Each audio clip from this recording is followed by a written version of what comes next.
खुशियाँ साक्ष्य है कि कल यहाँ मैं अध्यक्षता कर रहा था एक कार्यक्रम की, आज पुनः आप सबके बीच में हूँ। मैं वस्तुतः उस बात को कहना चाहता हूँ जो आज तक अभी तक अन्य वक्ताओं ने नहीं कही। वो ये कि जब हम स्वतंत्रता संग्राम आंदोलन की बात करते हैं तो प्रायः लिखित साहित्य की बात करते हैं। कवियों ने लिखा, पत्रकारों ने लिखा, लेखकों ने लिखा, लेकिन जो नहीं लिखते, जो अलिखित रहा, जो लोक साहित्य के रूप में था, लोकगीतों के रूप में था, उसकी भी बहुत बड़ी भूमिका रही इस भारतीय स्वतंत्रता संग्राम में। मैं चूंकि लोक साहित्य का विद्यार्थी रहा, मेरा कार्य इसी पर लोक साहित्य पर रहा, और मैंने इंदिरा गांधी राष्ट्रीय मुक्त विश्वविद्यालय के लोक साहित्य का जब पाठ्यक्रम लिखा तो पूरे देश का मैंने भ्रमण किया, मतलब लोक साहित्य का मैंने अवलोकन किया, कश्मीर से लेकर कन्याकुमारी, कच्छ से लेकर अरुणाचल प्रदेश और उस तक का। और अभी जब मैं पिछले दिनों डिब्रूगढ़ में था तो पूरे पूर्वोत्तर के लोग आए हुए थे, वहाँ भी वही बात थी कि आज हम साहित्य के नाम पर जो हमारे पास कविता है, कहानी है, उन सब तो पढ़ रहे हैं, लेकिन जो अलिखित साहित्य है हमारा लोक साहित्य, वो आज हमसे लुप्त प्राय श्रेणी में आ चुका है। लेकिन इस जो लोक साहित्य था, लोकगीतों के रूप में, लोक गाथाओं के रूप में, लोकोक्तियों के रूप में या लोक कथाओं के रूप में, उसने भी बहुत बड़ी भूमिका निभाई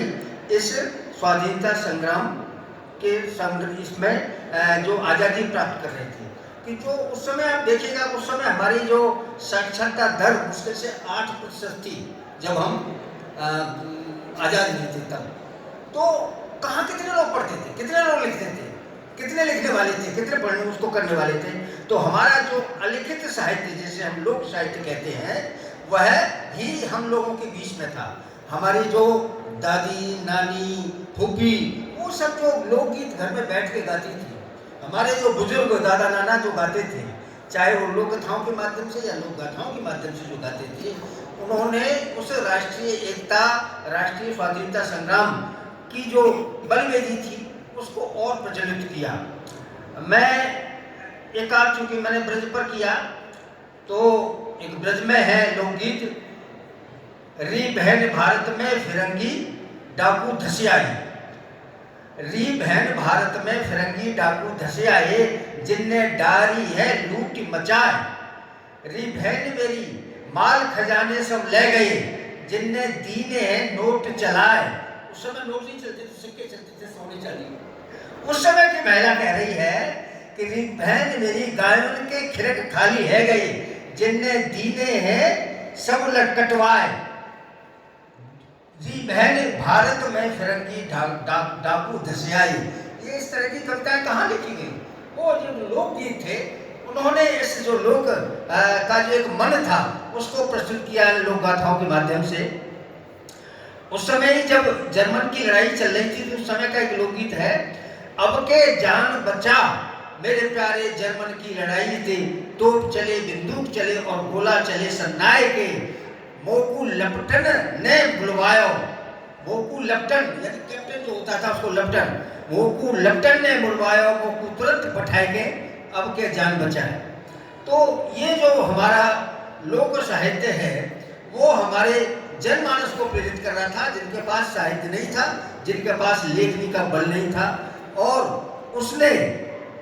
जो हमारी जो अंतर्कथा जो चल रही थी स्वाधीनता संग्राम की, उसको प्रज्वलित कर लिया। एक हालांकि एक तर्ज है, उसमें उन्होंने कहा, सिंगन बेटा एक ही जन्मे जाकी, भय माने संसार, एक सिंगनी नाहर जन के, बन में सोवे टांग पसार, 65 कोट,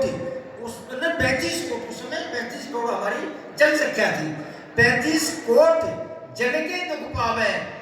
हाय हत्यारे जीवन को धरकार, जागो जागो अब तो जागो, बरसों बीती कई हजार। कहाँ तो जयशंकर प्रसाद जागने की बात कह रहे थे, कहाँ हमारा लोक कवि कह रहा है जो पढ़ा लिखा नहीं है, जब उसमें किसी का नाम नहीं जा रहा है, उसमें नाम किसी को बता ही नहीं रहा है, अनाम रह करके इस ज्वाला को कर रहा है। देखिएगा, महात्मा गांधी के लिए लोगों ने कहा,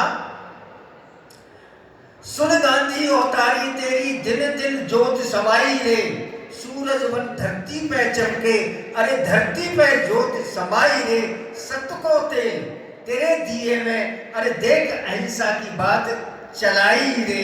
यह गांधी जी के ऊपर उस समय जब संग्राम कर रहे थे। एक और गीत है, भारत देश गुलाम भयो गयो गौरव गर्व को डूब सितारो, वीर अनेक शहीद भये जब रोपी है डार लगोटिया भारे ने, देश आजाद कराए दियो जाको सत्य अहिंसा को मंत्र करारो, को नहीं जानत है जग में श्री गांधी मोहन नाम तिहारो। ये लोक कवि कह करके लोगों को जागृत कर रहा है। तो ये सिर्फ मैं ब्रज की बात नहीं कर रहा, ये अवधि में भी इस तरह के लोकगीत प्रचलित है। इसी तरह के भोजपुरी में है, मैथिली में है, अंगिका में है, बच्चिका में है, मारवाड़ी में है, मेवाती में है, जो हमारी लोक बोलियां हैं, जो हमारी हमें जो एक सत्व का एक साधन बनाती है, जो हमें जन से जन को जोड़ती है, उन लोकगीतों में भी इस स्वतंत्रता संग्राम की जो गाथा है वो प्रभावित रही है। इस पर भी हमारे शोधार्थी को कार्य करने की आवश्यकता है। इस पर भी अनेक ग्रंथ लिखे जा सकते हैं और हम जो लेखक हैं वो उस ओर भी देखें कि जहाँ हमारा लोक साहित्य लुप्त प्राय की श्रेणी में जा रहा है उसको हम लिपिबद्ध करें और उसके लिए हम आगे नई पीढ़ी तक पहुँचाएं। ये इस तरह का अगर हम कार्य करते हैं तो हमारा एक बहुत बड़ा दायित्व होगा। ऑथर्स गिल्ड ऑफ इंडिया इसी कार्य में